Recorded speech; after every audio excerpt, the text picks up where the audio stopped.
If you want to see the internet speed on the status bar on the Samsung Galaxy Z Flip 8, what you can do is you can go to the Galaxy Store, and over here we can search for an app that is called Good Lock.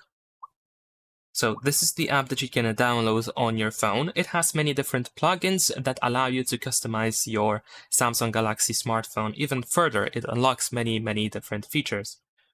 So once we have the Good Lock opened, on this list you need to find the QuickStar module or plugin.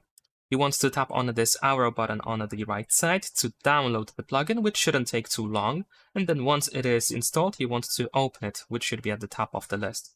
Over here we need to turn on the QuickStar, and we're gonna go to visibility of indicator icons. And then here we can turn on the network speed. As you can see here now at the top, we have the network speed. You should also be able to see it here in the quick settings panel. That's pretty much it. Leave a like and subscribe.